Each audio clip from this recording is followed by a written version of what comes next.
What's up, everybody? A couple of weeks ago, I had the honor and privilege to attend this amazing 3-day convention in Napa called the Latino Hive. It's this exclusive reset experience, this gathering of incredible brown people. I'm talking about like some of the most talented people I've ever met in art, design, music, fashion, film, entertainment. They were all fascinating leaders and change makers in their own right. And our guest today is one of those legends and trailblazers who also attended this gathering. She and I got to chat after a tour of a really beautiful Latino-owned vineyard.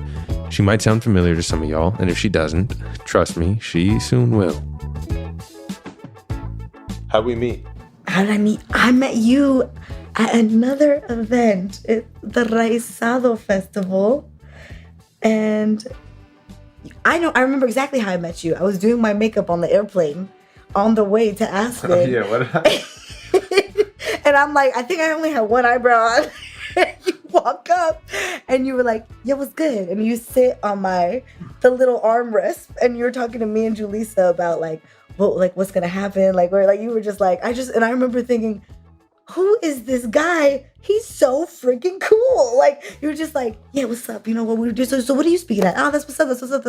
Yeah, do you know who Ruby Rosa is? And I was like, I did not. I swear you did. You told me all about it. No way. Dominican James Bond. I know now. Yeah. This is actress, producer, and good friend Annie Gonzalez. You might know her from Gentified, where she played the character of Lydia Solis. Now she is starring in the Flamin Hot movie, which I'm telling you, you all need to go see. It's incredible. It tells the origin story behind the beloved snack, Flamin Hot Cheetos. Later this year, Annie will also be starring and executive producing a new biopic based on the Mexican-American singer and legend, Jenni Rivera.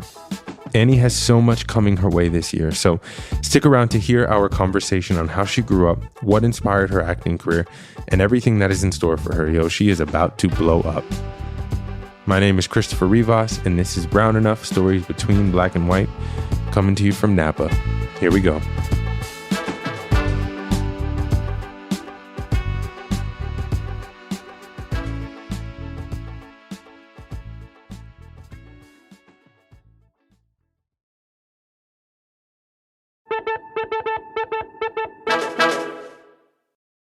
To start us off, we like to do this, rapid fire questions. Favorite Brown movie?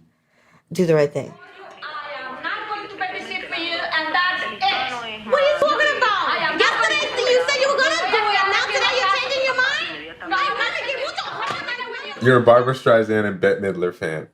What are your favorite works from these two stars? Ugh, Yentl, honey. Are you kidding me? She directed it. She's brilliant. Go, Barb. I mean, I love her in everything. I also love Bette in everything. Bette, my favorite thing. Beaches, but it's only because it's just what it holds in my heart. Watching her go up on stage as a little girl sing Glory of Love is who I am in truth. And let your poor heart break a little. That's the story of, that's the glory of love. Oh yeah, you gotta love. Favorite Jenni Rivera song? Llega el olvido. Oof. You know what you got to do, Manolo. Tomé tequila montones y el olvido no ha llegado. Ya fui a rezar a la iglesia. Puse un santo. We have a Spotify playlist. It's full of all brown artists. Who's someone you're currently listening to and we should include? Affirmation by Hayes. Affirmation by Hayes. Understood. After me, I am free. I am free. I am divine. I value my time. I focus on present living. I got no need to read. Annie Gonzalez, you were born and raised in East Los Angeles. Mm-hmm. Your family's from Mexico. Mm-hmm. Did you always feel enough? No. Do you feel enough now? I think I'm in the process of reconstructing what enough means for me. And what does it mean today? Today it means showing up how I did for myself and being okay with whatever the outcome. Did you always embrace your ethnicity? Not at all. I think being sixth generation, I always felt really so far removed from it. Honestly. When did you start embracing this culture, which I think you rep proudly now? So proudly. And it wasn't that I didn't rep it. I just didn't understand it. I am raised sixth generation. I'm sixth generation. I am raised by a single mom to an only parent house, only child. I was left to my own devices a lot. So I don't think it just was circumstantially, it just didn't work out. But when I got older, I started taking Chicano studies classes at East LA College. And I just started learning. Prerequisite or for fun? For fun. Because I was like, okay, I have to take a culture class, I have to take a literature class, I have to take this. I was like, I want Chicano studies. It fit in, and it was like, that sounds interesting. And I went, and I felt so empowered because, like, Chicana essentially is, you hear the term ni de aquí, ni de allá, and it's that perfect blend of my isms. Like, I'm too brown for white America. Not too brown. I'm brown. I'm brown for white America. I'm just brown. And I'm fucking too American for Latino communities, or any other community it had felt. So now being able to have something that I get to use as like a little marker for me that I'm like, wow. How old were you when you took that class? 17. 17. And you grew up, like, everyone in your hood in East Los Angeles was Chicano, Chicana? No, my hood, so I grew up in East LA and Inglewood. My dad lived in Inglewood. My mom lived in East LA. And I was bussed out for school. So I was a magnet kid. I was one of those kids that went to, like, they bus you from all over. And so I didn't really get to experience my hood like that, really. Like, growing up, I went to a private school with a bunch of Asian kids. It was in Monterey Park. It was all, like, Chinese and Japanese. Like, I was speaking Chinese before I was speaking fucking Spanish. So then immediately after that, I go to, it's called Brooklyn Avenue Elementary. And we moved from the private school to this school, to the public school in East LA. And that was the culture shock for me, being around a bunch of people that look like me. Was interesting. And you said, if I'm correct, the black people was your people and the Latinos wasn't having it. Yeah, that's a lot.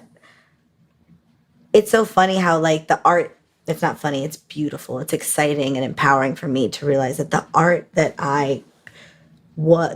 brought into my experience then determined what and who I gravitated towards also.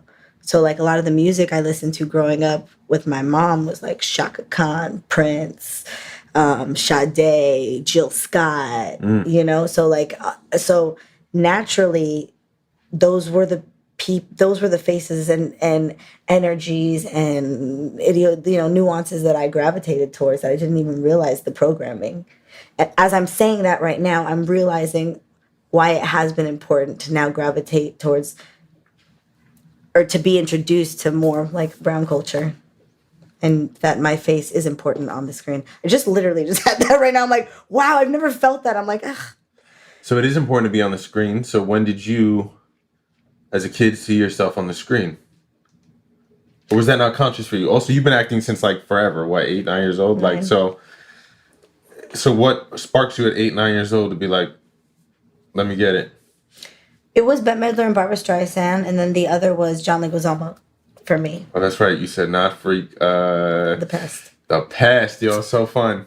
So fun. Good. That was me. That was like, I had never seen like a really fucking funny, articulate, sarcastic, witty brown kid on screen and being in their full total. Like, it wasn't just like, oh, he didn't have one note. That motherfucker was he would start talking in a German accent and an English accent, or even he pretended to be Chinese at one point, right? And all of it, I was like, I know how to do, like, I just love it. He makes big choices. Big choices. Huge. And commits. And so you believe it. Huge choices.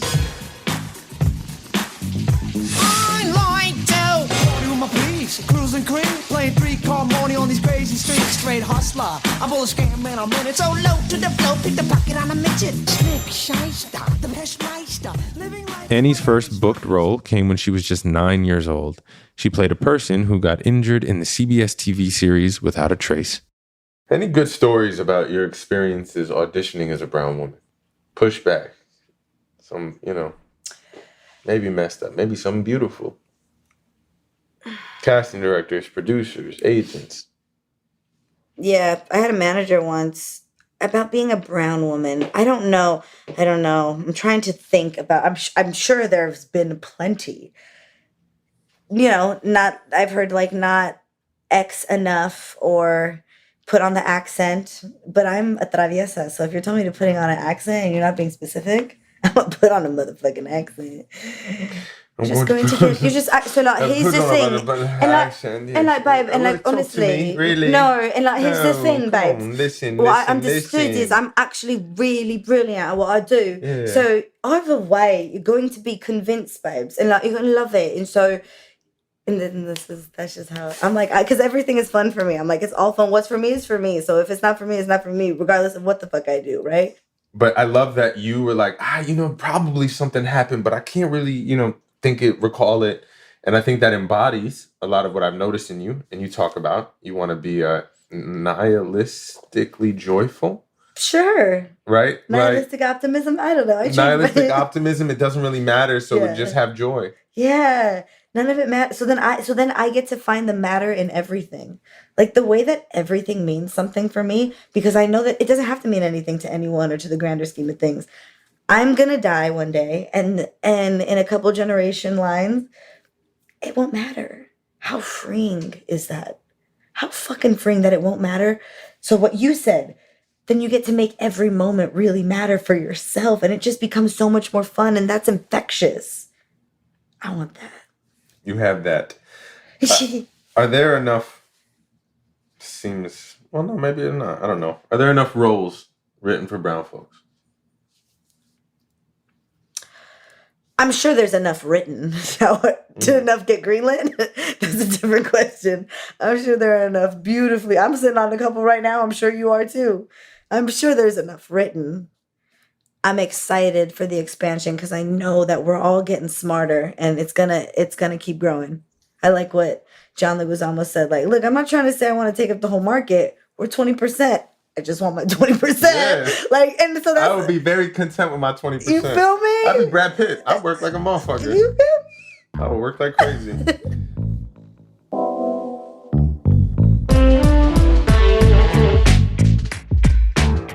I want and I'm ready for my 20%, y'all.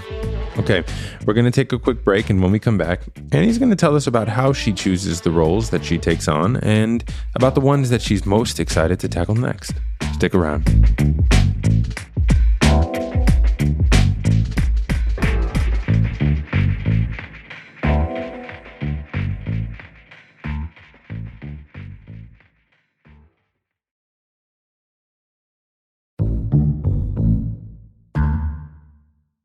And we're back with the one and only Annie Gonzalez. She has been in the acting game for about 20 years now, and she is still killing it. What do you look for when you audition for a role? Does the story resonate with me? Is it going to push me? Does it scare me? And ultimately, am I going to have fun? Am I going to enjoy the time that I'm going to be here? Can I what can I offer to this and what can it offer to me? If it scares you, it means what? Well, it depends. If it scares me, I usually find it's like I'm excited. Like anxiety, fear, excitement. I'm like, okay, I know if I'm smart enough, there's like, what's at the real root here? I'm realizing more and more with my work anyway, my job is to make you feel. Now, what you feel thereafter is not my responsibility. Like, that's all you. I don't get to take ownership of that, whether you love me or you hate me. So when I feel that fear, I'm like, this is all for me anyway. Fuck what anybody else thinks. I'm doing it because I love it. I'm doing it because I want to stay on set for those 16 hours. Am I going to love it? Yeah, let's go.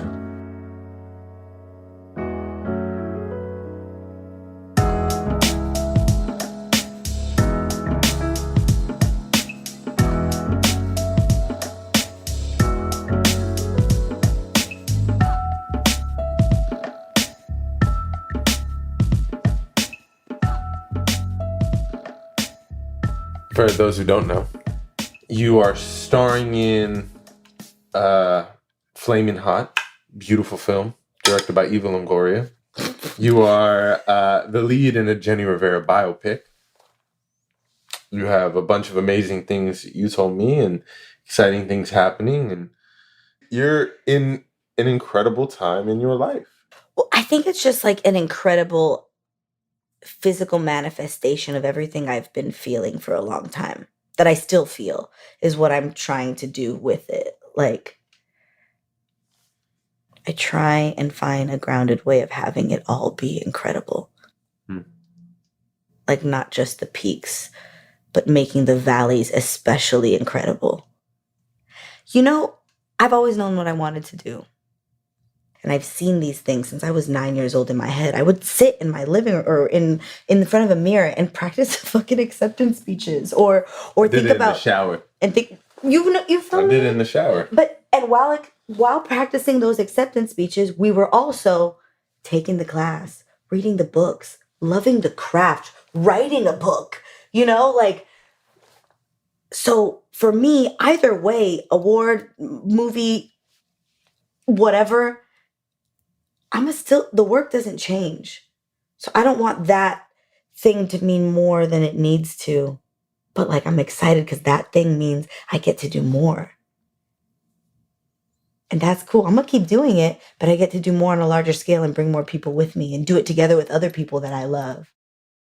One of Annie's next projects, and a film that is quickly becoming one of my favorites this year, is a movie called Flamin Hot. The brilliant Eva Longoria is the director, and the trailer has been making the rounds on the internet. It stars Jesse Garcia, who plays the role of Richard Montañez, the Frito-Lay janitor who helped create spicy hot Cheetos in real life. We all write our own stories. Where is Richard? I'd like to speak to him. I'm here. This time, that's me, the Mero Mero, Mr. Richard Montañez. I'm the guy who helped bring the world the most popular snack it's ever seen. Are you ready? A huevo. I've been ready. All right. It was a little bit more like this. Spicy? Flaming Hot comes out June 9th, and you have to go see it. Annie plays a huge role. I play Judy Montañez, the other half of Richard Montañez, who is behind Flamin Hot Cheetos, Flamin Hot Doritos, Flamin Hot Popcorn, and among other things at the Frito-Lay factory company, PepsiCo, actually. She was the backbone to a lot of like Richard's pendejadas, like trying to straighten him up to be the man that she always knew that he is. Not because of what he acquired, but because of character. He was a beautiful, just kid who just got sucked into the system of coming from the hood and not having enough. And she was like, "You're smarter than this." But she just did it because she loved him. To me, what I learned is she understood the power of partnership. Like, everybody has a role. And she was so brilliant in how she maneuvered through her life. And they're still together. And she helped assist in the making of the hot Cheeto, because when it all came to and he came to her with the idea, she was like, "All right, I believe in you. Let's fucking figure this out. I got you." He's like, "Oh, I don't know how to do a presentation." "Well, let's go to the fucking library. We're going to learn." When she got his job at Frito-Lay, I don't think he didn't finish high school. So he didn't know how to fill out the application to be a janitor there. And she was like, "I got you." Well, he's like, "Fuck, I have to have my wife fill it out." He's like, and she was just his number one cheerleader because she saw it in him. She saw what he couldn't see in himself. And it was amazing. Oh my God. It was the most, it was the most terrifying and hard thing I've done, only because I put way too much pressure on myself. But I wouldn't change a thing, man. I learned so much. Eva is a really beautiful director. She's an actress, so she's an actor's director as well. Like, you know what I mean? It's different. Jesse now is my family. He's such a brilliant artist and so kind and so compassionate. I was really making a movie with family and being able to tell a beautiful story and show someone who's been through it and made it out. What are we going to learn from watching this film? Ooh, I love that. I don't know if you'll learn so much as be reinvigorated. That you're not the small things that you tell yourself. If you make room for mistake and you be okay and accepting that we're all a little underestimated and we can over-deliver. Another one of Annie's upcoming projects, which I'm sure is going to be a hit, is a new biopic about Jenni Rivera. Jenni Rivera, for those of you who don't know, was known as La Diva de la Banda. She sang Mexican regional music in the styles of banda, mariachi, and norteño. Her music was emotional, passionate, and always hitting the core of your heart, even if you didn't know Spanish. In fact, one of her biggest fans is the OG rapper Snoop Dogg, who has occasionally posted videos of him listening to her music while smoking a blunt. Classic. Annie says this new film will show a side of Jenni we have not seen yet. How is your piece different than the other Jenni Rivera pieces out there? Number one, it was in English. It's in Spanglish. I think a lot from what I spoke to when I spoke to her babies, they said that what hadn't been involved because it just couldn't, because she lived in Compton. So she was heavily influenced by the Black community as well. And so a lot of the nuances and colloquialisms of who she was missed because the series was completely in Spanish. That was the one thing that he told me that was like, that's a big one. I was like, oh shit. Hell yeah. I got you. Is there one big lesson Jenni gives us about how to move through the world? Don't play the victim. You're going to make mistakes. Shit happens. She made a lot of mistakes, but the only one that can judge you at the end of the day, really, that you have to answer to, who always loves you, Jesus, is God. I mean, listen, and Jesus. Look, if you believe, we got Jesus, we got Allah, we got all these, you heard of Zygot, you got all these different people saying the same thing. Like, just be an exemplary human as much as you can.